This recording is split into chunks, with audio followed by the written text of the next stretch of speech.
একটা নতুন পরিবেশ, নতুন পরিপ্রেক্ষিতে একটি নতুন রাজনৈতিক দলের আত্মপ্রকাশ হচ্ছে। আমি একজন সাবেক ছাত্রনেতা হিসেবে রাজশাহী ইউনিভার্সিটির সাবেক ভিপি, সাবেক ভিপি এবং আমার ছাত্র সংগঠন ছাত্র দলের সভাপতি হিসেবে আমি গৌরব বোধ করছি যে ছাত্ররা তারা একটি জাতীয় রাজনৈতিক ফোরাম তৈরি করছে, একটি সংগঠন তৈরি করছে। আমি অবশ্যই তাদের সাফল্য কামনা করি, কিন্তু তারা যেমন প্রত্যেকটি ক্ষেত্রে যে গতানুগতিকতার বাইরে দাঁড়িয়ে তারা যেভাবে আন্দোলন করেছে এবং তাদের রাজনৈতিক ভাষাগুলোও আমরা যতটুকু দেখেছি ব্যতিক্রম করে। আমাদের প্রচলিত ভাষার চাইতে তাদের ভাষা ছিল ব্যতিক্রম। আমি এদের আন্দোলনে আমার দলের পক্ষ থেকে আমি আমার কথা এবং দলের মুখপাত্র হিসেবে বক্তব্য রাখতে গিয়ে আমি 19 জুলাই গ্রেপ্তার। তার আগে এই ছাত্রদের যে কর্মসূচি কমপ্লিট শাটডাউন থেকে শুরু করে আর অন্যান্য কর্মসূচি যখন আমার দল জাতীয়তাবাদী দল বৈষম্য বিরোধী ছাত্র আন্দোলন নেতৃত্বে জুলাই গণঅভ্যুত্থান সংগঠিত হয়েছিল। তরুণদের নেতৃত্বে বাংলাদেশ আমাদের আশার পথ দেখায়। আমরা এই মুহূর্তে বক্তব্য রাখার জন্য অনুরোধ করছি বৈষম্য বিরোধী ছাত্র আন্দোলনের বিপ্লবী সদস্য সচিব আরিফ সোহেল। বক্তব্য রাখবেন আরিফ সোহেল। গ্রেপ্তার হওয়ার পরে যখন আমাকে কারাগারে নিয়ে গেল, ডিবিতে নিয়ে যে আমরা যখন রিমান্ডের মধ্যে পড়ে আছি, তখন আমরা এক এক করে তার কয়েকদিন পরে আমাদের অনেক নেতৃবৃন্দ, এখানে অ্যানিসহ, এখানে পারওয়ার ভাই আছেন, ওনারা সহ সব এক এক করে নেতৃবৃন্দকে নিয়ে আসছে। তো আমরা ভাবছিলাম যে এই আন্দোলনটা কত দূর যাবে। এটা তো একটা অধিকারের আন্দোলন, আর যে কোনো অধিকারের আন্দোলনের মানে মূল দার্শনিক জায়গাটা হচ্ছে গণতন্ত্র। গণতন্ত্র থাকলে আজকে এত জীবন যেত না। আজকে মুগ্ধ আবু সাইদ বুক চিতিয়ে বুলেট বরণ করে তারা যে পরিস্থিতি তৈরি করেছে সেটা তো হতো না। অর্থাৎ এই আন্দোলনের মূল বাণী হচ্ছে গণতন্ত্র। সেই গণতন্ত্রের প্রধান অন্তরায় হচ্ছে শেখ হাসিনা, প্রধান বাধা হচ্ছে শেখ হাসিনা। তো আমরা 21শে জুলাই যাই, 22শে জুলাই যাই, কারাগারের মধ্যে আমাদের দিন কাটে, 25শে জুলাই যাই, 26 জুলাই যাই। আমরা ভাবছি যে এক দফার কোনো কর্মসূচি আসবে কি, এই ভাবনার মধ্যেই আমার মগ্ন। এর 2-1 দিন পরেই আমরা দেখলাম একবারই নতুন ঘোষণার ধ্বনি, প্রতিধ্বনি তুলে এক দফার কর্মসূচি যখন আসলো, তখন আমরা অনুপ্রাণিত হলাম।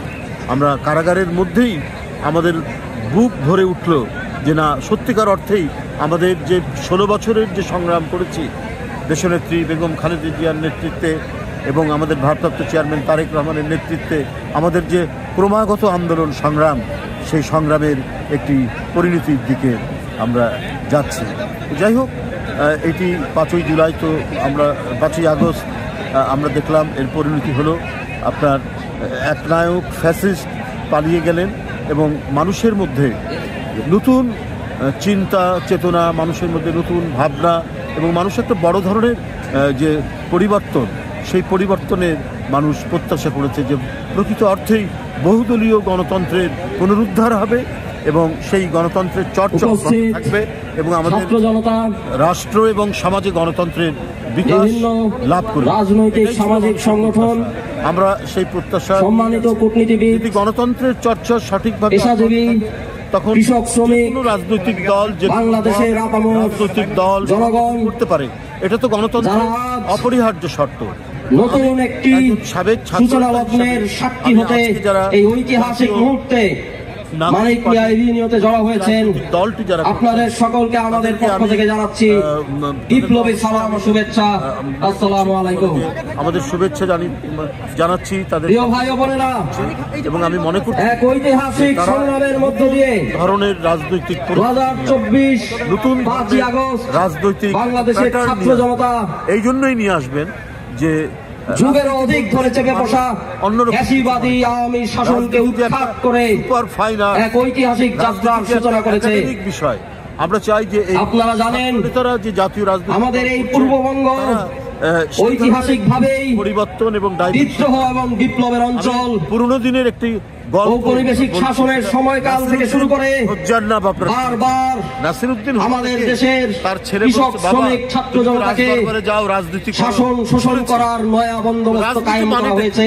রাজনীতির সঙ্গটা কি? কিন্তু আমাদের জনগণ কখনো মাথা নত করে নাই। বাড়ির ছাদে উঠলো, তারা বারবার জেগে উঠেছেন। ছেলেটির ছাদে উঠলো, 1857-তে জেগে উঠেছেন, তো বললে যে লাভ দিলে 1947-এ জেগে উঠেছেন, হাত পা ভাঙবে, 71-এ জেগে উঠেছেন, 90-এ জেগে উঠেছেন। তখন বাবা ধরলো না, তখন চোট লেগে ওর মাথা থেকে রক্ত বের হলো। সংগ্রামী ছাত্র জনতা যে বাবা তুমি এটা করলে কেন? তুমি প্রতিটি লড়াইয়ের মধ্য দিয়ে বললো যে রাজনীতি মানেই আমাদের জাতীয় সত্তার বিকাশ ঘটেছে। না করা তো ঐতিহাসিক ভাবে পুরনো রাজনীতি এই বদ্বীপে যে ধরন নানা বিশ্ব থেকে, সারা বিশ্ব থেকে আধুনিক অর্থে নানা মতের, নানা পথের, ধর্ম, বর্ণ, গোত্রের মানুষ এসে মিলিত হয়েছে।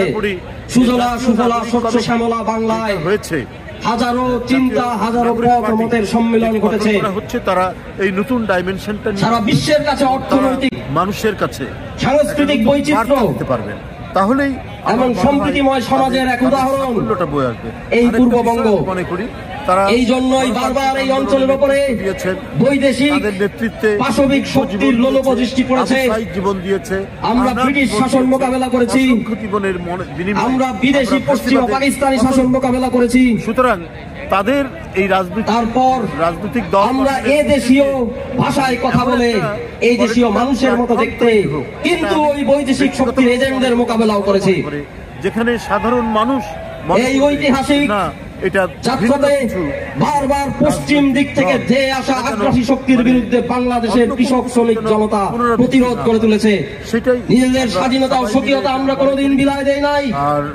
তারই ধারাবাহিকতায় 2024 এবং আশা করি যে বাংলাদেশের স্বাধীনতার পর থেকে এই অঞ্চলে বাংলার নিজস্ব অর্থনীতি, নিজস্ব সমাজ, সংস্কৃতি এবং সভ্যতার বিকাশের পথে যে বৈদেশিক আধিপত্যবাদ বাধা হয়ে দাঁড়িয়েছিল, বৈদেশিক আধিপত্যবাদের যে এজেন্টরা আমাদের উপর চেপে বসেছিল, এই ধ্বনিটা জনগণকে সাথে নিয়ে ধর্ম, বর্ণ, মত, পদের বিভেদের ঊর্ধ্বে ওঠে মূল বিষয়টি জনগণ হিসেবে আবির্ভূত হয়ে বাইরে আগস্টে আমরা সেই দানবকে তাড়িয়ে দিয়েছি। এই বোধটা আমার কাছে মনে হয় প্রিয় ছাত্র জনতা, আন্দোলনের মধ্যে দিয়ে আমাদের এই সংগ্রামে অনেক রক্তক্ষয় হয়েছে। এটা যেন বজায় থাকে।